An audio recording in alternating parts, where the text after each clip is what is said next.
Hey viewers, Jared the Wyrd-Worker here.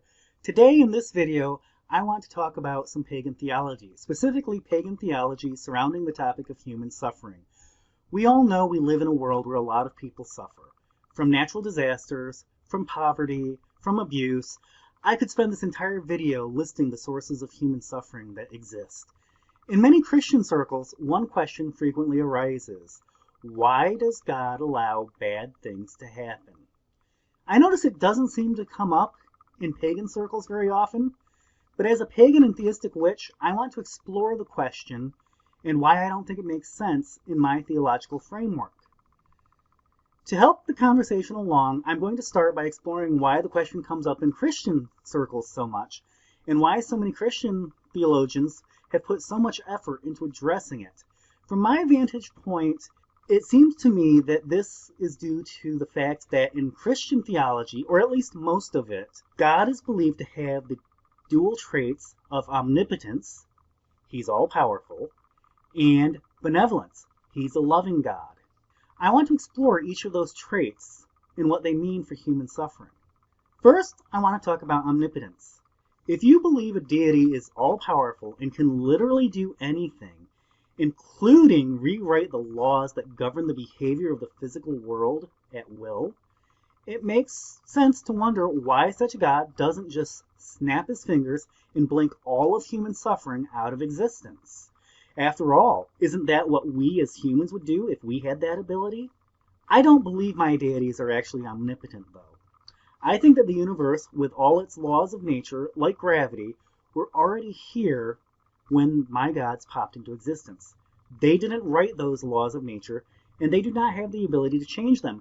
In fact, to some extent, and how much that extent exists can be debated, they are even limited by those laws of nature. To be honest, I don't think I've ever met a theist who actually believes their deity is truly omnipotent, even if that's the official party line of their religion. Without exception, they all put some sort of limit on their deities. Exploring this idea of a limited deity who actually has to work within the bounds of certain forces or principles beyond their ability to control may suggest reasons why a benevolent deity simply cannot end all suffering. Now I want to explore what it means to say that a deity is benevolent. The first question I always ask is, benevolent to whom? Or to what? At this point, I need to talk about how our understanding of the universe and divinity tends to be very human-centered. As a quick note, I'd appreciate it if you'd click the like button if you are enjoying this video and find it informative and interesting. Most religions focus on humanity and how humans relate to, or are supposed to relate to, one another, the rest of the world, and the divine. They don't give much thought to how non-humans are supposed to relate to other non-humans or the divine. This makes sense for the most part. I mean, human religions are for humans. But when we start thinking about human suffering and the causes of human suffering, we need to think about these things. Not everything about the universe is about us. Sometimes humans are the supporting characters in a larger narrative. Let's consider this in context of human suffering caused by an earthquake. Now, I could use other examples like wildfires or floods. The important part is that human suffering is not always caused directly by other humans, at least not solely. The human suffering resulting from an earthquake can be further intensified by human indifference, cruelty, or incompetence. Think of some of FEMA's failures in responding to various natural disasters to get an idea of what I'm talking about there. But in the end, people often become injured or die in an earthquake. Homes and other human-made buildings and structures get destroyed, which can also cause suffering. No human caused the earthquake. Earthquakes are a natural product of the process of tectonic shift, and tectonic shift itself is a natural process. Tectonic shift is integral to keeping our planet alive and healthy. As I understand it, and my husband confirmed this for me when I talked to him about this script, the Earth would be unlivable for biological life forms as we know them without tectonic shift. So if there weren't any earthquakes, there'd be no humans or other animals.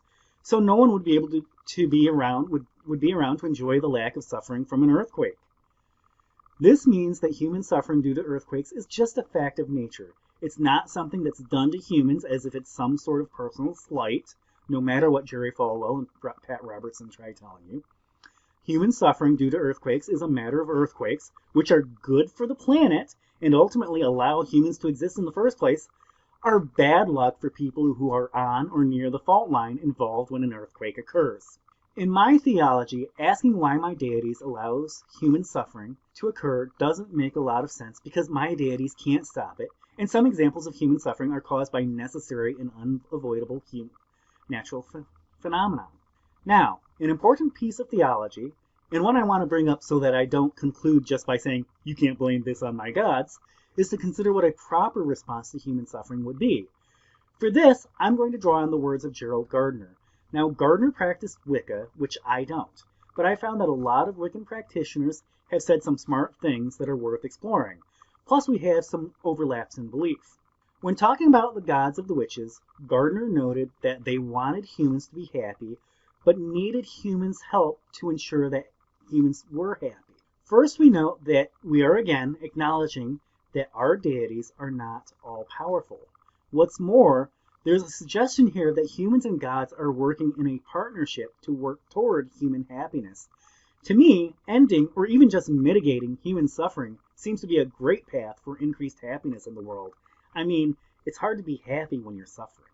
So when I see fellow humans suffering, whether due to being exploited and harmed by other humans, or due to living in a world where there are just some natural processes that have negative impacts on us, my response becomes, my gods did not cause this, nor can they fix this on their own.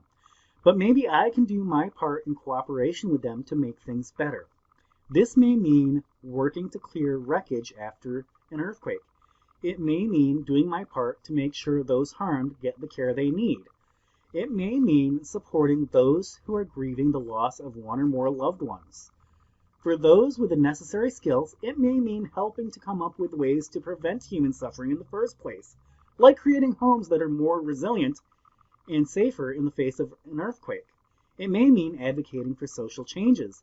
The possible ways I can be an agent of justice in the face of human suffering are practically countless. I hope you've enjoyed this bit of pagan theology. The topic of human suffering and the responsibilities of both humans and deities to address human suffering is an important one. Feel free and encouraged to leave your own thoughts on the topic in the comments section below. I'd love to hear from you. Until next time, blessed be.